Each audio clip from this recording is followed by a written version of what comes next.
t'écoute, je te comprends, je te crois.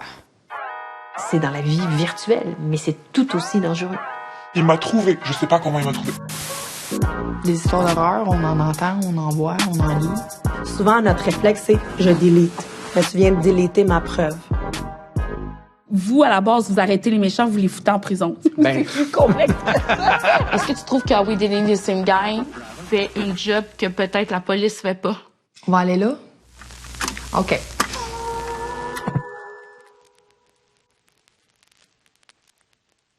On se jase, on se rencontre, mais on se jase très longtemps. On se texte pendant l'équivalent de 3 semaines. Puis c'est là qu'on s'était eu. Plus je me distançais, plus il me spammait, il m'appelait, il me textait. J'étais constamment watché. Il restait quand même comme une ombre dans ma vie. Puis dès que je parlais avec un collègue de sexe masculin, il me disait « c'est qui? Pourquoi tu lui parles? Pourquoi vous avez l'air proche? Tu couches avec? » Pétage de coche monumental. Il s'est pointé. Commence à cogner contre la porte. Il voulait la briser, la porte. Il menaçait de mort. Il disait qu'il allait faire des choses terribles, genre gorger défiguré. On appelle la police, ça prend vraiment beaucoup de temps. 1 heure après, il revient, il était pas seul. Il était avec quelqu'un d'autre. Puis il me dit qu'il y a un gun, qu'il va nous faire des choses. Les deux, ils cognent sur la porte. Mais ils cognent sur la porte. Moi, je pense que si c'était pas barré, il serait rentré, il nous aurait tous tués. C'est là que les policiers arrivent. Puis quand je lui ai dit c'était qui, j'ai vu dans son regard que c'était pas nice. La victime, dont je vais taire l'identité, je vais l'appeler Mademoiselle. Après quelques mois de fréquentation avec un homme, elle a découvert que celui-ci n'était nul autre qu'un criminel qui avait passé une dizaine d'années en prison pour avoir tué une jeune femme. Et cette femme-là, je la connaissais. Je l'ai reconnue lorsque Mademoiselle a dénoncé son agresseur sur le groupe Facebook « Are We Dating the Same Guy ?» Moi, j'étais déjà inscrite sur le groupe Facebook « Are We Dating the Same Guy ?» Puis un matin, je me lève et je suis attirée, mon attention est focusée sur une publication. Le visage qui a été publié par Mademoiselle me dit vraiment quelque chose. Et ma surprise, c'est de me rendre compte que ce mec-là, c'est le mec qui avait assassiné une collègue à moi quelques années plus tôt. Ça se peut pas. Ça se peut juste pas. C'est vraiment ça qui m'a donné l'idée de faire ce documentaire. Je pouvais pas concevoir qu'un criminel qui a assassiné ma collègue pouvait encore naviguer en toute impunité sur des plateformes de rencontres. Avez-vous été surprise de savoir qu'il a menacé une autre jeune femme? Non. Non, parce que justement, il y a été tellement personne qui n'avait pas aucune empathie, aucun remords. Même, il nous a fait signe qu'il était pour nous tirer. Quand tu constates le danger que cet homme représente, un de tes réflexes, c'est quand même de publier sur « Are We Dating the Same Guy ?» Oui, parce que lui, du peu que je l'ai fréquenté, j'ai vu que c'est quelqu'un de très dépendant à l'approbation des femmes. Il adore ça, la séduction. Il adore toute seule le processus de dater. Fait que son premier réflexe, c'est d'installer des applications de dating, puis de flexer des thirst traps sur des applications diverses. Donc, c'était d'avertir. Parce que je veux pas que ça arrive à une autre femme.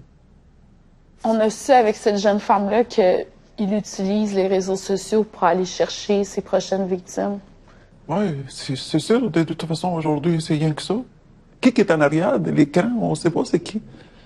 Puis de toute façon, lui, il change son nom, hein, son prénom. Fait qu'on ne peut pas savoir c'est qui. Il est où son visage? Il est où sa photo? Pour dire au monde, dire aux jeunes filles, dans les réseaux sociaux, c'est où ce qu'il est, cette photo-là, que c'est un dangereux?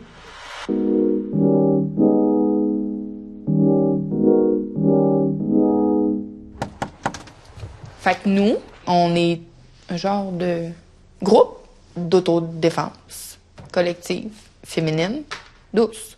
Je veux dire, oui, c'est rock'n'roll des fois, mais l'énergie du groupe, C'est je t'écoute, je te comprends, je te crois. Les groupes Are We Dating the Same Guy sont des espaces privés sur Facebook où les femmes partagent entre elles des informations, mais surtout des mises en garde au sujet des hommes qu'elles fréquentent. L'objectif est d'identifier rapidement des drapeaux rouges. Ces groupes jouent aussi un rôle de soutien en offrant un lieu où les membres, exclusivement féminins, peuvent se conseiller et se protéger mutuellement. Tu veux pleurer, on est là.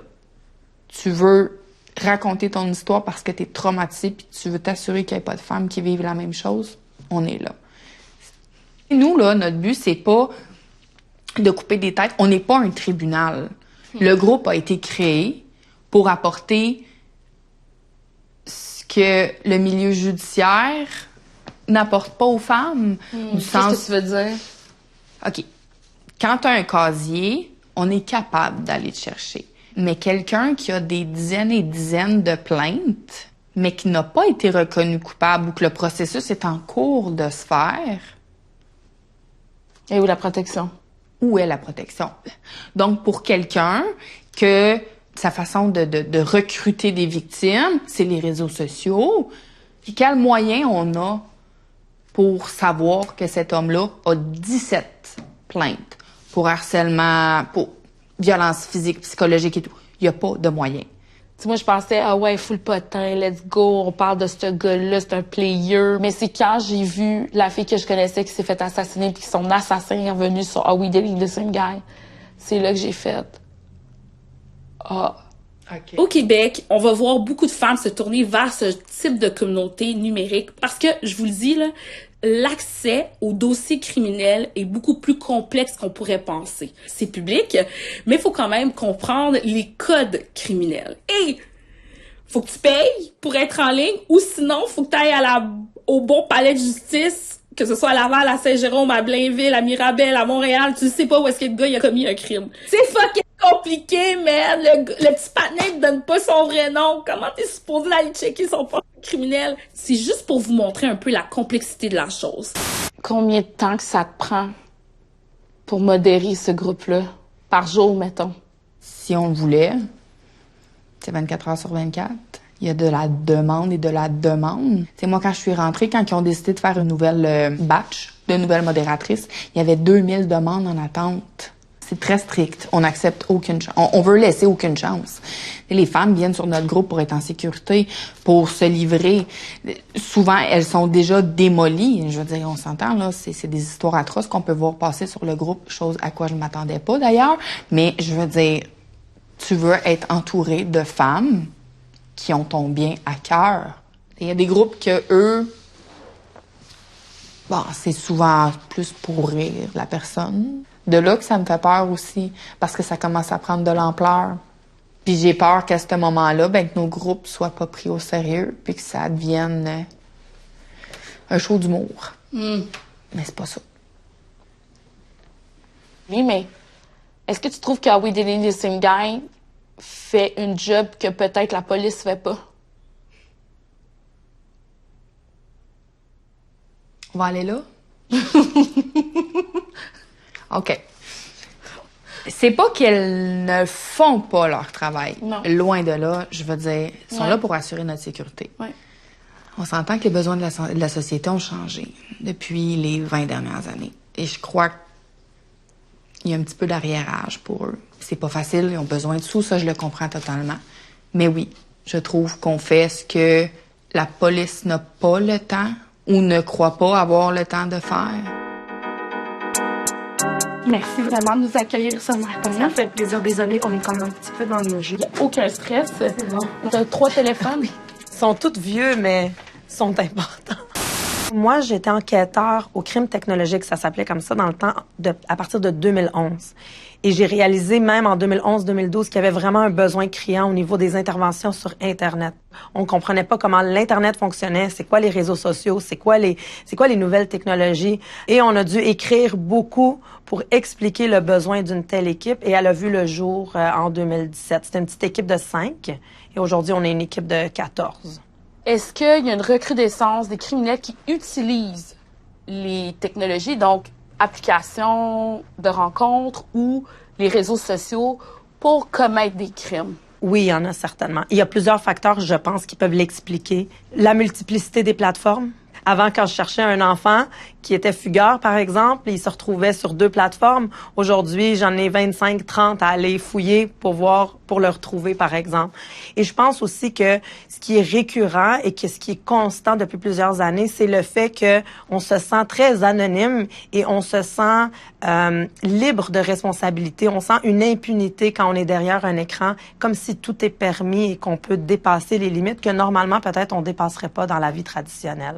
Donc, c'est vraiment un amalgame de facteurs selon qu'est-ce que je vois.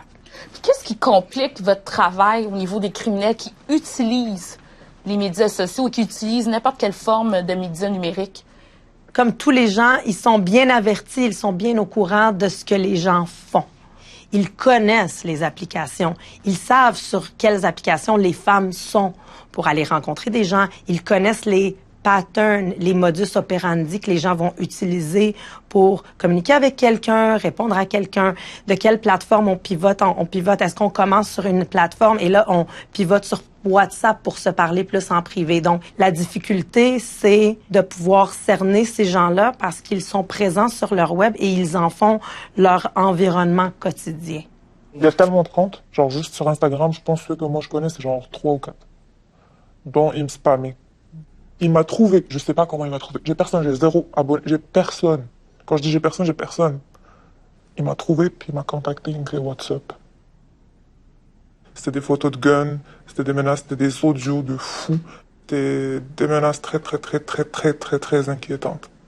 Disons que je suis une fille sur Are We Dating the Same Guy, puis que, à ma connaissance, il y a un criminel qui m'a menacé via les réseaux sociaux. Là, vous allez embarquer, mettons que je vais vous voir puis je fais une plainte. Oui.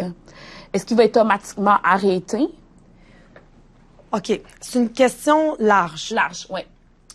Mais je vais y répondre très clairement. OK. Si on a été menacé, notre vie a été menacée, notre sécurité elle a été compromise et menacée via les réseaux sociaux, via texte, via lettres manuscrites, ce sont des menaces au sens de la loi. Et donc, le dossier va être traité en conséquence. La personne va être identifiée, la personne va être arrêtée, la personne va passer en justice. Un dossier de menace de mort rentre ici, c'est pris en charge dans les minutes qui suivent. Ce qu'on a besoin, c'est de la preuve.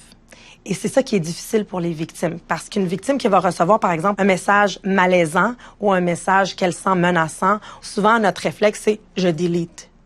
Mais tu viens de déliter ma preuve. Il la supprime directement. Dès qu'il voit que tu as l'accusé de réception, il supprime. Direct. Donc, c'est difficile pour toi de garder des preuves? Très.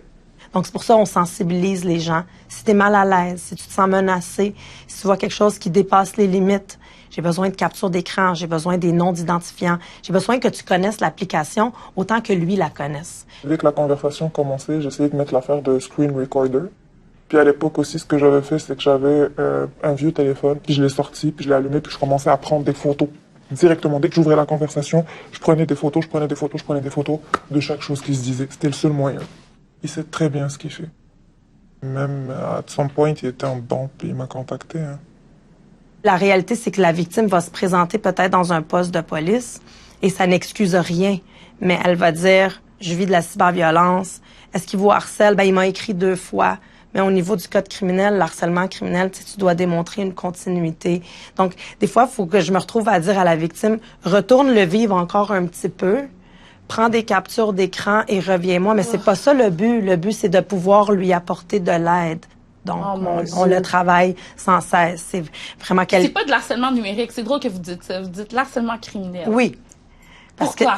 Parce que c'est l'article qui existe au code criminel. Il n'y a pas d'article qui existe, donc, sur les crimes faits sur le web. C'est ce que je peux comprendre. Dans le fond, c'est vraiment une méconception. On me dit souvent, « Ah, Maya, je suis victime de cyberviolence. » Oui. Mais la cyberviolence, autant qu'elle veut dire beaucoup à des gens, elle veut rien dire au sens de la loi. Donc, oui, peut-être qu'on ressent que les policiers ne font rien, mais sachez que les cyber-enquêteurs, on va mettre cyber devant les enquêteurs, ils travaillent dans l'ombre. On va faire au-dessus de 2000 dossiers cette année.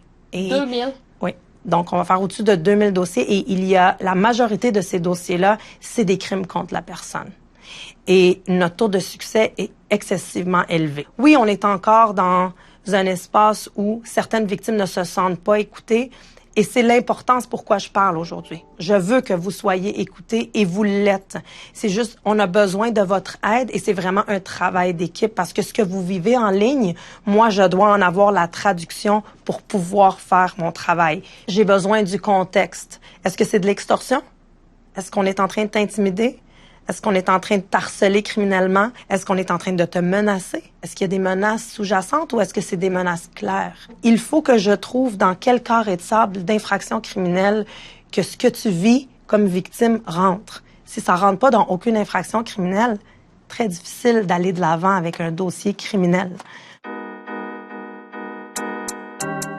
Samuel Modry, 30 ans, a agressé sexuellement 13 femmes. Il reçoit une peine record de 25 ans de prison. C'est la peine la plus sévère que pouvait donner le juge. Le message que ça envoie aujourd'hui, c'est que la voix des victimes est entendue par les tribunaux, elle est reçue et elle est évaluée à leur juste valeur. Vous, à la base, vous arrêtez les méchants, vous les foutez en prison. Ça, en gros, c'est plus complexe que ça. Je suis procureur en violence sexuelle. Oui. Je ne fais que ce genre de dossier-là. Oui. Ce que je fais comme travail, c'est que j'analyse les dossiers policiers et je détermine s'il y a des infractions qui ont été criminelles, qui ont été commises ou non. Si je détermine que des infractions criminelles ont été commises, je poursuis. Donc, je suis là à chacune des étapes à la cour. Et je suis là à chacune des étapes avec la personne victime lorsqu'elle doit être présente au tribunal. Là, je sais que violence sexuelle et technologie vont de plus en plus de pair. Est-ce que les femmes doivent faire davantage attention quand elles utilisent les réseaux sociaux, selon vous?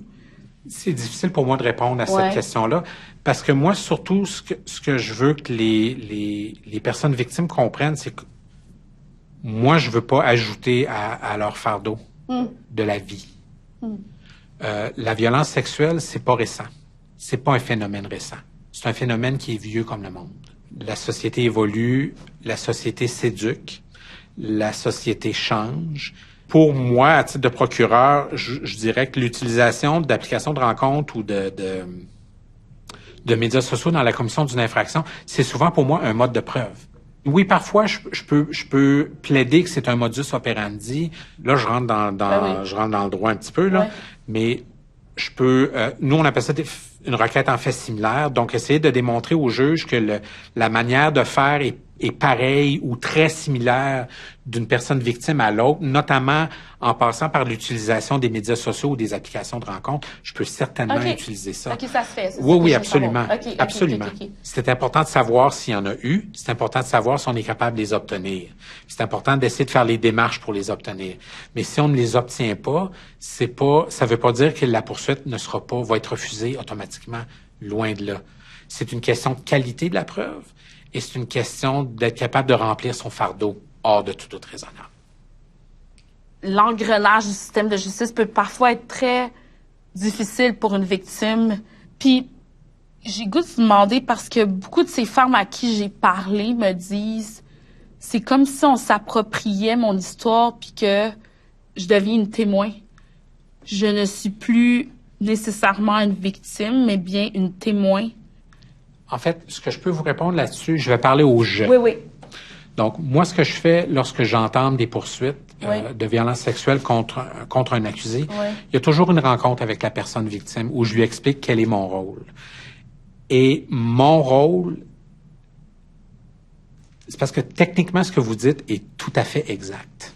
Okay. À partir du moment où j'autorise des accusations, le dossier devient mon dossier. Je ne suis pas l'avocat de la personne victime. Je suis l'avocat de la société. Je suis celui qui demande réparation et qui demande punition pour cette personne-là au nom de la société, parce que cette société-là dans laquelle on vit trouve aberrant ou inacceptable les comportements qui ont été commis à l'endroit de la personne victime. Je peux avoir plusieurs objectifs. En fait, j'ai toujours plusieurs objectifs. D'obtenir une condamnation, d'obtenir une peine en particulier, de m'assurer que la personne victime est protégée, de m'assurer que le comportement de l'accusé est dénoncé publiquement. La priorité de ces objectifs-là change d'un dossier à l'autre. parfois, une priorité pour moi va être la protection de la victime. Avant même d'avoir de vouloir une condamnation ou de vouloir une peine. Parfois, il y a des selon mon analyse, il y a des besoins tellement pressants de protection que je dois faire passer ce critère-là avant tous les autres. Donc, techniquement, ce que vous dites est tout à fait vrai. Je m'approprie le dossier. Sauf que je peux pas m'approprier un dossier tout seul. Et quand je prends les décisions, je consulte toujours la personne victime. Elle a toujours son mot à dire. Sur le bout de la ligne, évidemment, je suis le juriste et je dois prendre les décisions en conformité avec la loi. À titre de poursuivant, moi, je dois faire la preuve hors de tout doute raisonnable. C'est un fardeau qui est très, très, très élevé. Et des fois, je peux être d'avis que mon fardeau, je ne le rencontre pas. Et très simplement résumé et expliqué, si je vais de l'avant avec un dossier et si je fais un procès dans un dossier en particulier, c'est parce que je pense que je suis capable d'avoir une condamnation. J'enverrai jamais une victime témoigner à la cour sachant pertinemment que c'est peine perdue. OK. Ça veut pas dire que c'est pas arrivé. Ça veut pas dire que la personne victime n'a pas été victime d'un acte criminel. Ça veut juste dire que la perspective de condamnation n'est pas présente. Puis j'aurais le goût de... On dirait que je m'éloigne un peu, mais c'est parce que j'arrête pas de penser à... On vient de parler à une mère qui dit que parfois, elle comprend pas pourquoi la réhabilitation, on dirait que l'espoir de la réhabilitation du criminel récidiviste est plus forte que le récit, les traumas de la victime. Comment ça se fait qu'ils les laisser sortir encore? Ben, ils ont plein d'aide. Que nous, les victimes, là, rien. Moi, ce que je peux vous dire, c'est que j'arrive très bien à comprendre qu'une personne qui ne connaît pas le droit puisse se sentir comme ça. Puis surtout une personne qui est personnellement impliquée dans une situation qui est particulièrement grave, peut sentir qu'une peine est bonbon ou clémente ou trop gentille. Ce qu'il faut savoir, c'est que le juge qui détermine la peine a des règles à suivre. Et ces règles-là, il y en a plusieurs. Les juges rendent toujours des peines qui sont conformes au droit applicable. Lorsqu'ils ne le font pas, il y a des mécanismes qui sont en place pour réviser les décisions des juges qui pourraient ne pas être conformes avec l'état du droit. Et d'ailleurs, un juge va déterminer la peine par rapport en fonction de la preuve qu'il a devant lui ou devant elle. Donc, si une preuve probante de réhabilitation lui est présentée, il doit en tenir compte. C'est un des principes fondamentaux de la détermination de la peine. La réhabilitation, la dénonciation, la dissuasion, la réparation des torts et l'isolement. C'est l'un des 5 principes de détermination de la peine. Puis on a le droit de pas être d'accord, mais ça veut pas dire qu'ils ont fait des erreurs. Puis ça veut pas dire que justice n'a pas été rendue. Même moi, des fois, je suis surpris par des décisions de la Cour. Je sais pas tout. On sait pas tout, on sait jamais tout. Les juges ne savent pas tout non plus. Donc, un acquittement, c'est décevant, c'est toujours décevant. On est des personnes humaines, tout le monde, la personne victime comme moi, mais ça fait partie de la justice. Et puis, je leur dis toujours qu'elles ont fait tout ce qu'elles avaient à faire. Elles ont tout donné ce qu'elles avaient à donner. Il n'y a rien qui va leur enlever ça. Cette espèce de pouvoir-là qu'elles ont pris en dénonçant et en venant témoigner à la cour. Une personne victime, ça parle. Ça dénonce. C'est important. C'est un message fort, ça aussi. Clairement, le cas criminel est peut-être désuet là, maintenant, alors qu'on se parle. Il n'a pas suivi non plus la technologie.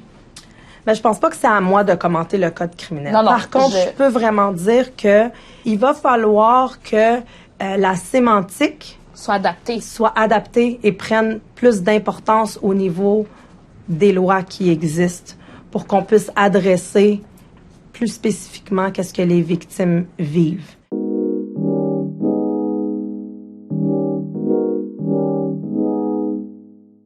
Are we dating the same guy? Est-ce que vous croyez que c'est peut-être un symptôme du manque de confiance qu'ont les femmes envers les institutions?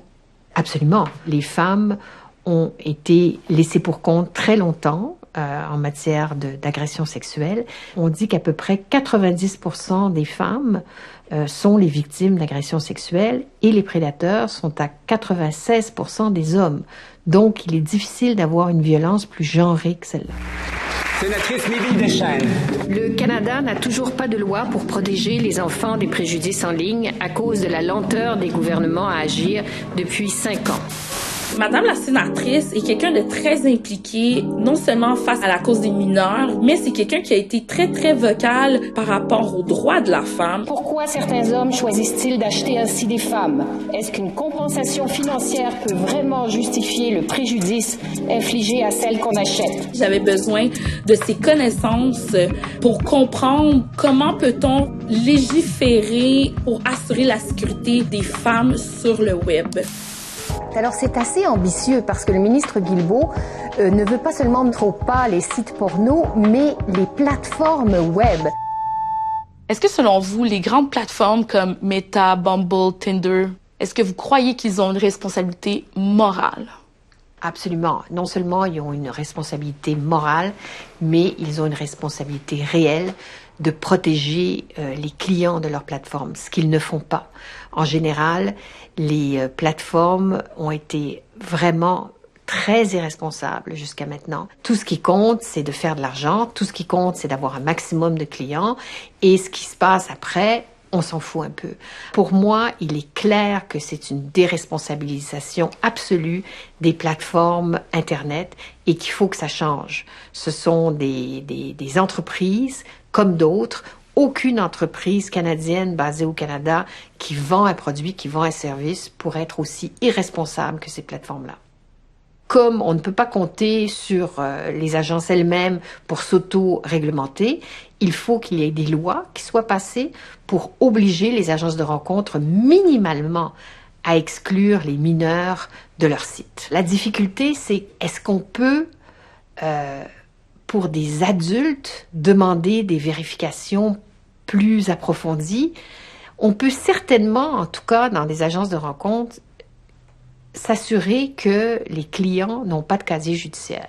Ça serait la moindre des choses, non? Ben oui, mais on s'entend, on vit dans une société de liberté et c'est très difficile d'imposer ce genre de vérification plus poussée. On sait que les gens sont très, très, très, très mal à l'aise de donner la moindre identification sur Internet, alors qu'on accepte qu'il y ait des lois dans la société dans laquelle on vit, réelle. Beaucoup refusent que l'Internet ne soit pas absolument libre pour tout le monde. Mais avec la liberté vient le danger pour les plus vulnérables. Je pense que ça va vite. Les rencontres se font vite. Et tout ça peut être dangereux parce que c'est bien beau de dire à une femme, vérifie le casier judiciaire de cette personne-là, mais elle le fera pas toujours. Et je pense que les gouvernements ont comme devoir de protéger la population. Et comme la réalité a changé, c'est plus dans la vie réelle, c'est dans la vie virtuelle, mais c'est tout aussi dangereux. C'est tellement vrai. La vie réelle et la vie virtuelle maintenant font presque un maintenant. Mais oui, on vit tellement sur nos écrans oui. et c'est un monde tellement peu réglementé que ça n'a pas de bon sens. Puis l'intelligence artificielle s'en vient. Toute cette histoire de Are We Dating the Same Guy, ça montre bien que les femmes se sentent vulnérables sur Internet. Oui, elles veulent rencontrer, oui, elles veulent trouver un copain, mais pas au prix de leur sécurité. Il y a comme une espèce de dichotomie qui existe entre cette liberté d'expression, de dire voici mon histoire, je la porte, je la mets sur le web, mais des fois ça peut frôler la diffamation. Absolument. C'est le problème d'un groupe comme Are We Dating the Same Guy, c'est qu'il peut y avoir effectivement plein d'informations tout à fait pertinentes pour des femmes qui tout à coup disent « Oups, je suis mieux d'éviter ce gars-là ». C'est une forme de rassemblement des femmes pour s'aider entre elles. Et en ce sens-là, on ne peut qu'applaudir une telle initiative, mais il peut y avoir aussi une femme qui a des comptes à régler et qui dit des choses qui sont fausses sur un homme, sur ce site-là. On a beau dire que tout ça est privé, pas forcément. Ça finit toujours par couler à l'extérieur. Et on le sait qu'il y a déjà eu des poursuites aux États-Unis contre des femmes. Il y a eu aussi des poursuites au Canada. Donc, c'est clair que ce genre d'outil-là, c'est le meilleur et le pire. Oui, mais moi, je suis pas contre le phénomène de Are we dating the same guy? Mais je veux juste faire une petite mise en garde. Sachez que les prédateurs sont sur Are we dating the same guy? Il y a des faux comptes sur ce genre de compte-là. Donc, nous, comme personnes, on fait notre sécurité dans la vie traditionnelle, là. Donc, cette sécurité que je vis dans ma vie traditionnelle, il faut que je l'applique à ma vie cyber. Malheureusement, on est dans l'ère de la vigilance, peut-être même de l'hypervigilance au niveau de nos contacts sur le web. Combien de fois on va dire aux personnes « Ne cliquez pas sur un lien d'un courriel parce que ça peut donner accès à votre ordinateur, vous pouvez vous faire voler vos données. » C'est la même chose. La raison pourquoi j'accepte de parler, c'est parce que je le vois dans les enquêtes qu'on fait, on a encore besoin de faire de la sensibilisation. Surtout avec le fait que la technologie, elle est en constante évolution et à la vitesse grand V. Donc, si on n'en parle pas, il y a beaucoup de gens qui ne sont pas au courant de ça. J'ai déjà fait ce genre d'entrevue et j'ai vu qu'on a eu du public qui sont venus de l'avant et ça fait du bien. Pour moi, ça, c'est une petite victoire. Parce que dans le monde virtuel, et avec ce qu'on va voir dans les prochains mois et les prochaines années au niveau du crime virtuel, on va tous avoir besoin de petites victoires. C'est un pas à la fois, malheureusement. Dans les dernières années, je trouve qu'il y a eu plusieurs belles avancées. Un exemple flagrant pour moi, c'est qu'il y a eu dans les dernières années beaucoup de décisions de la Cour suprême du Canada sur la notion de consentement. Donc, je trouve qu'il y a beaucoup de belles avancées de ce côté-là qui aident. Les femmes doivent continuer à porter plainte. Si vous me le demandez à moi, procureur, impliqué dans la justice, de la tête aux pieds, qui croit au système, la réponse est oui. Pour moi, procureur, je suis capable d'avoir une vision plus globale des choses. Je suis capable de dire que malgré un acquittement ici et là, les choses vont de l'avant. Les tribunaux sont beaucoup plus sensibles aux réalités des personnes victimes. Les procureurs sont beaucoup plus sensibles aux réalités des personnes victimes. Les avocats de défense sont beaucoup plus sensibles aux réalités des personnes victimes. Tout le monde a travaillé et je suis capable de voir ça à travers l'ensemble des dossiers que je traite, que globalement, les choses avancent. Avec ce documentaire-là, j'ai beaucoup parlé à des victimes qui me disent que le processus était dur, le processus, etc. Mais en toute honnêteté, je me dis que ça vaut quand même la peine de faire le processus, en fin de compte. Mais je trouve ça intéressant ce que vous dites. Que c'est un processus. Puis pour les personnes victimes, le processus est important. Mettons les meilleures conditions. Les meilleures conditions. On autorise un dossier, on autorise des accusations, on va à la cour, on fait un procès, on a une condamnation, on réclame une grosse peine, la juge donne une grosse peine. Après ça, il se passe quoi? Je veux dire, la personne victime doit vivre sa vie après ça. Le processus judiciaire, c'est un aspect de ce qui est arrivé à cette personne-là, à cette femme-là ou à cet homme-là. Il y a le reste de la vie à vivre après avec ce qui s'est passé. Donc, le processus judiciaire, c'est un aspect, c'est un élément important. C'est un élément qui implique la dénonciation par la société de comportements qu'on juge inacceptables. Mais cette personne victime-là, vous parliez de processus, je pense que tout ça est un processus.